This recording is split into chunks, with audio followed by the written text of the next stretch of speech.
ये सैमसंग का मोबाइल क्यों आ रहा है हमारे सामने भाई? कौन सा रखा है तुमने?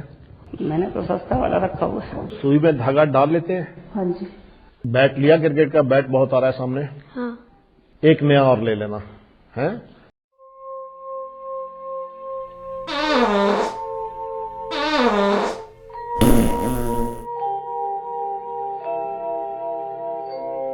चूरन खा के देखा, इसबगोल खा के देखा, सोचो कि क्यों नहीं हो रहा काम। इतने सालों से सारे उपाय किए तो भी नहीं हुए। उपायों से क्या होना है? कारण है कि आपने उपाय किए इसलिए वो नहीं हुए। रोज सुबह जिस पोटी को आजा आजा करके बुलाते हो, उससे अगर रोज खाना खाने से पहले याद करते, पोटी देवता को धन्यवाद देते, उनकी भी मूर्त कमोड के ऊपर सजाते, तो दिक्कत आनी ही नहीं थी। उन्होंने तो आपके दुख बिना कहे ही चुन लेने थे। पर टट्टी को टट्टी तो मानना पड़ता है। और जो आदमी ये समझ ले कि हम टट्टी को मैनेज कर लें, वो जिंदगी भर मैनेज करता रह जाता है, कभी हल्का नहीं हो पाता। निरंतर हल्का होने की कोशिश के बावजूद भारी महसूस करता है। बाबा जी के टॉयलेट में पोटी पोटी निकाल। आशीर्वाद। बाबा जी मैं बहुत परेशान हूँ।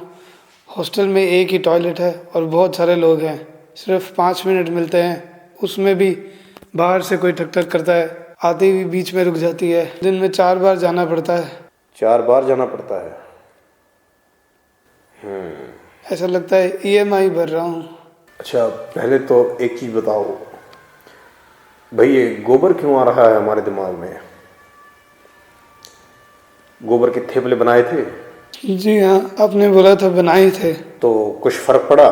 बाबा जी बहुत फायदा हुआ। दिन भर हाथों से बांस आती रहती है। लोग सोचते हैं कि टट्टी करके हाथ नहीं धोता है। और कुछ फर्क पड़ा? नहीं बाबा जी। गोबर गाय का था या भैंस का? गाय का बाबा जी। ठंडा था या गर्म? ठंडा। तो चलो इस बार ऐसा करो कि भैंस का ताज़ा और गर्म गोबर लो और उसके थेपले बनाओ, जब फर्क पड़ना शुरू हो जाएगा। आशीर्वाद। बाबा जी धन्यवाद बाबा जी। हाँ भाई, क्या पूछना चाहते हो? बाबा जी मैं तो बस आपकी कृपा और बनी रहे। 1 मिनट, पहले ये बताओ कि ये हमें पाद क्यों आ रहा है?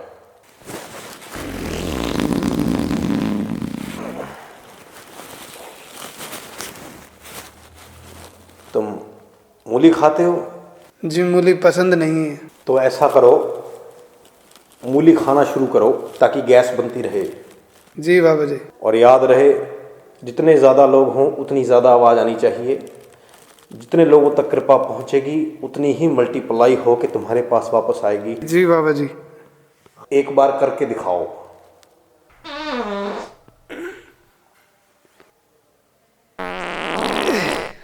बस थोड़ी सी कमी छोड़ दी, ऐसे करना है। आवाज़ पूरी आए पर एक्सप्रेशन नॉर्मल रखना है। बस ये कमियां पूरी कर दो, कृपा बनी रहेगी। जाओ बैठ जाओ। बोलो मूतमल दरबार की जय। भाई आप कहाँ से आए?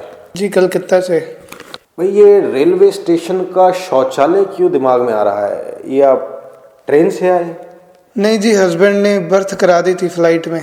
फ्लाइट में पानी पिया था? नहीं जी, बियर भी थी। सुसु करी उसके बाद? नहीं जी, वो घर आके करी थी। ऐसा है, अगली बार जहाँ बियर पियो वहीं सुसु करना, कृपा बनी रहेगी। बैठ जाओ। अब कृपा करना बाबा जी, अगर कोई गलती हो गई है तो क्षमा करना बाबा जी। बाबा जी के टॉयलेट में पोटी पोटी निकाल। हाँ भाई, क्या पूछना चाहते हैं आप?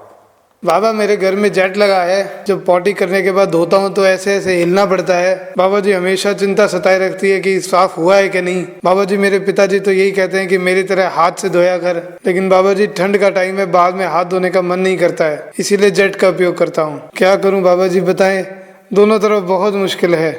पहले एक बात बताओ, जब पॉटी फुल प्रेशर से आती है तो कभी रोकते हो? हाँ बाबा जी, कभी कभी रोकनी पड़ जाती है। बस वहीं कृपा रुकी हुई है। अब जब भी पॉटी आए उसे तुरंत निकालो, ज़्यादा रोको मत, कृपा बनी रहेगी। आशीर्वाद है। ठीक बाबा जी। मूतमल दरबार की जय।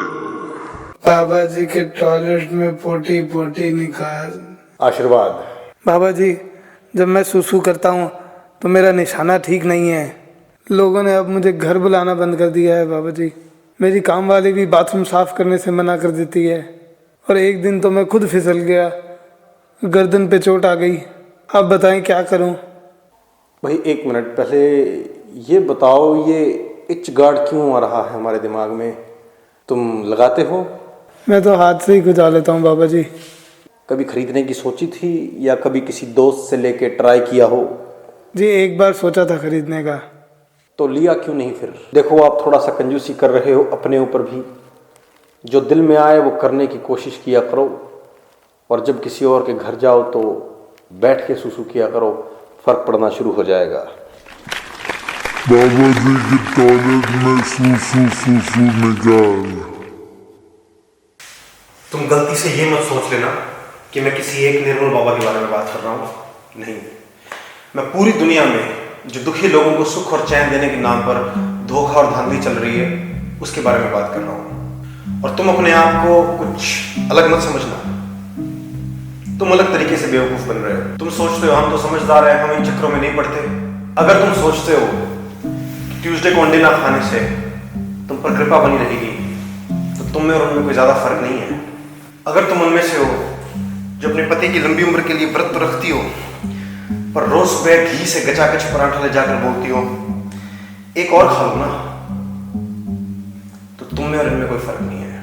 अगर तुम उनमें से हो जो अपने हाथ की चारों उंगलियों में अंगूठियां तो पहनते हैं ताकि घर में शांति बनी रहे, पर लड़ाई के वक्त बीवी को गालियां और चांटे देते हैं, तो तुम में और इनमें कोई फर्क नहीं है। अगर तुम सोचते हो कि हवन में पैसे लगाने से तुम्हारे फंसे हुए पैसे निकल जाएंगे, तो तुम में और इनमें कोई फर्क नहीं है। अगर तुम सोचते हो कि किसी और की बताई शुभ तारीख पर शादी कर लेने से शादी अच्छी चलेगी, तो तुम में और इनमें कोई फर्क नहीं है। अगर तुम सोचते हो कि किसी इंसान की राशि या कुंडली पढ़ लेने से तुम उसके बारे में कुछ जान लोगे, तो तुम में और इनमें कोई फर्क नहीं है।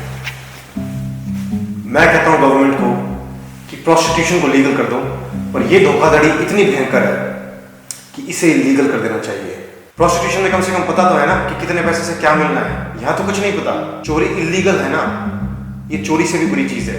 गाड़ी चोरी हो जाए तो इंश्योरेंस से कुछ पैसे तो मिलेंगे, यहां तो खुलेआम लूट है, कुछ वापस नहीं मिलता। इससे अच्छा जुआ खेल लो, पैसे तो हारोगे पर कुछ देर के लिए मजा तो आएगा। यहां तो वो भी नहीं है, सिर्फ झूठी उम्मीदें हैं। इनसे तो ड्रग्स बेचने वाले अच्छे हैं, तुमसे पैसा लेते हैं, तुम्हें नशा बेचते हैं, ट्रांजैक्शन कंप्लीट। इधर जो नशा बिक रहा है वो तो और खतरनाक है। एक बार किसी के चक्कर में फंसते हो फिर निकल नहीं पाते, और बड़ी खुशी खुशी पैसे भी निकाल के दे देते हो। जेब से पैसा भी निकल जाता है, पर जादू ऐसा है कि तुम्हें लगता है तुम पर एहसान हुआ है।